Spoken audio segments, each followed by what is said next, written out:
Hi guys! Magandang gabi! Welcome back po dito sa Gandara SRU channel for showbiz update. Andito na naman nga po akong muli nagbabalik.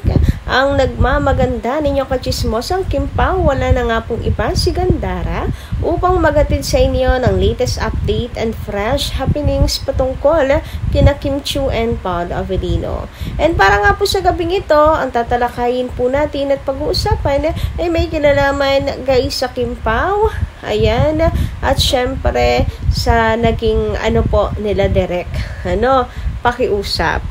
Pero bago ang lahat, sa mga hindi pa nakaka-subscribe dito sa ating channel, paki-click lang po tayo na subscribe button at notification bell na nariyan sa baba para mag-updated po kayo at ma-notify tuwing may bago tayong chika at balita hinggil po sa Kim Pao.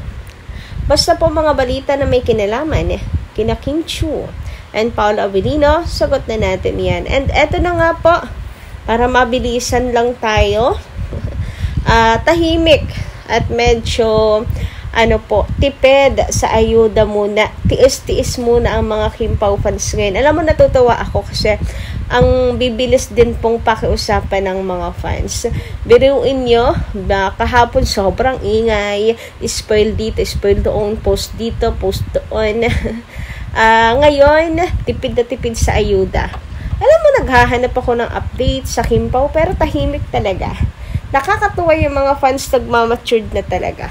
Matured naman talaga, kailangan lang, wag lang masyadong mainit ang ulo na isa't isa. Nalungkot ako sabi, watak-watak na daw yung mga fans dahil may mga toxic. It's just that nadadala lang kasi na excitement. Kailangan lang palalahanan, tingnan mo, 'di ba? Ang ngayon, ang babait. Ang babait kahit bokya naman tayo sa ayuda, pero alam naman natin para po ikagaganda to ng project nila Kim and Paolo. Alam natin para po sa Kim Pao to. Para sa The Alibay, para maganda and full of excitement pa rin tayo mapanood po ito. Ako sobrang talaga excitement ko dito.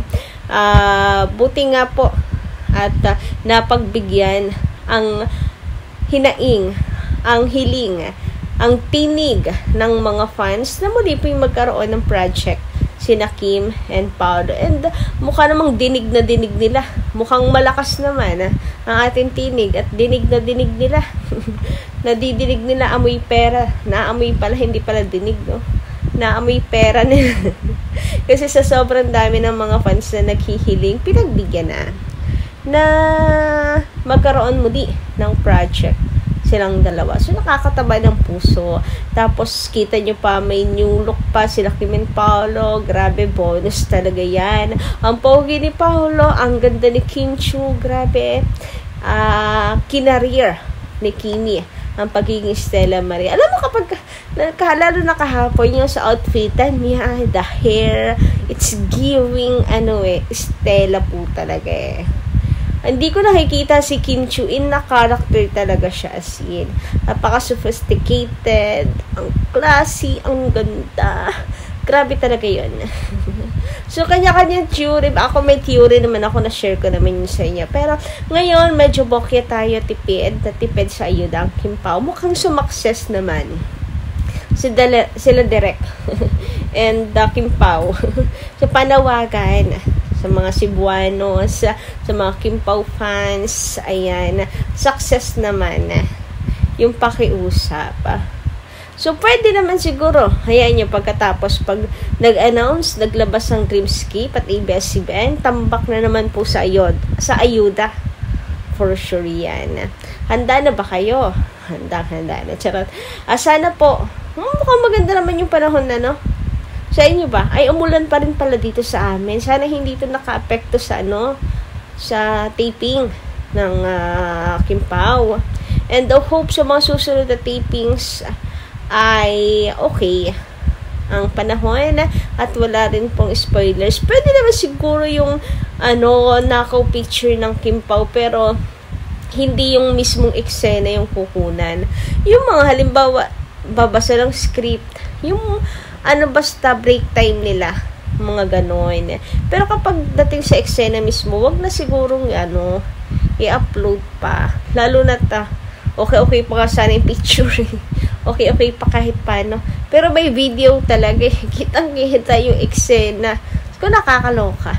Pwede bang kunan yung picture ay yung versus ang Kim Pao, pinagtitimpla ng kape ni Paolo si Kim. Mga ganon. Charot lang, no, ha. Privacy pa rin ang pwes ng Kim Pao. Hay, basta nakakaloka. Nakakaloka talaga ang na finally, eto na.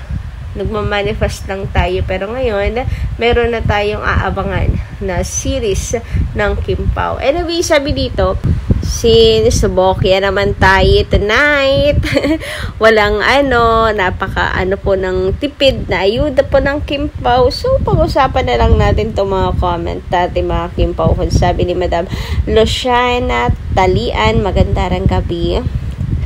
Unahin natin yung sa baba. I pity women who are victims of cheaters. After taking advantage of them, they betray them. Those men should remember that karma is real and happens to the 8th generation. In other words, even their grandchildren will suffer. Guys, siya na sa background natin, medyo maingay, yung hangin. Anyway, sa pagpapatuloy, I believe Paolo will not hurt Kim. His intention is to marry her. Otherwise, he should give her the chance to meet others who are willing to marry her. He knows that Kim is of the right age to settle down, and if he has no intention to marry her, he should give her the freedom as what he did to Che. And I think hindi naman siguro aabot ng ganyan ng Kim Pao kung naman talagang wala sila. Si Paolo naman very clear kapag kang wala, kagaya no kay Che, napakalinaw na yung na-clear na agad-agad, di ba? So, ayun, talaga naman pong kaawa-awa yung mga nabibiktima ng mga panloloko. Si Kim nga po bihira nga po magtiwala. Naalala ko na naman yung bata pa siya, yung clip ng na feeling daw niya lahat ng lalaki manloloko. Napanood niyo ba yun? Bata pa siya noon. During PBB days pa nga ata Pero, tingnan mo nga, di ba? Dalawa pala yung nagiging jowa niya. Pero, anong ginawa? Niloko pa siya. Parang magkakatrauma pa ata si Kim Chiu Pero, yes, nasa right age na si Kim. Yung age na yan ay age na to settle down. And they don't I believe naman na Paolo, hindi niya sasayangin ang isang katulad ni Kim Chiu na talaga naman pong minimithi at pinagpapantasyahan ng marami. Ang dami kaya na nagkakagusto dyan kay Kim Chiu na pinapangarap siyang tunay. Dami nga nag-describe kay Kimi as talaga ideal girlfriend, ideal wife, diba? Hirap na hirap siguro silang sungkitin nga si Kim Chiu. And nakikita nila na talagang si Kim ay very demure and dalagang Pilipina. Talagang aasawahin mong isang Kim Chiu, diba? Anyway, sabi dito ni Madam Elisa Lim, thanks, Miss Gandara, for always having good updates about our Kim Pao and for defending them sa mga bashers and not true followers of Kim Pao. Yes, hindi lang po sa mga bashers kasi kahit po doon sa mga huwad, may makahuwad dawan wagas. Kahit po doon sa mga mapagpangka, papaglinlang, ayan, na Kim Pao kuno, pero alam niyo yun, anay lang talaga. Talagang dedepensahan po natin sila Kim and Paolo Chan. Pero, hindi na ako pa ulit-ulit. Once na nasabon ko na, ayan, may sakit na lang talaga sila sa utak kapag paulit-ulit. But anyway, ayan, about sa Kim Pao, yes, you're welcome. Sa sa ayuda, sa tagtuyot, magkakasama tayo. Sa saya at sa kalugmukan ng fans, magkakasama po tayo. Syempre, hindi naman po laging happy-happy lang. merong downtimes din, pero at the end of the day, magkakasama pa rin po tayo. Yun naman ang importante, di ba? Alam mo nga, pagka, for example, ang Kimpaw, sa simbahan din na tuloy. Ang sarap kaya balikan na dami nating ups and downs sa pinagdaanan, pero tingnan mo, andito pa rin tayo matatag. And looking forward po ako sa ganoon. Yung mga failures, mga kalugmok naman natin, yun yung papaganda at nagbibigay kulay sa journey natin So, yun lang. Nawa wala pong iiwanan ang Kimpaw. Kimpaw forever tayo. Supporters. Yun lang. Hanggang dito lang muna aking update. Thank you so much po sa inyong pakikinig. And abang na lang po tayo. Malay nyo, may mga tambak na ayuda na bubulaga sa atin sa mga susunod na araw. So, yan lang. Stay updated. Stay abang-abang. Ano bang tamang term doon? Anyway, basta yun na yun. Kita sa susunod po natin magiging chikas. Maraming salamat.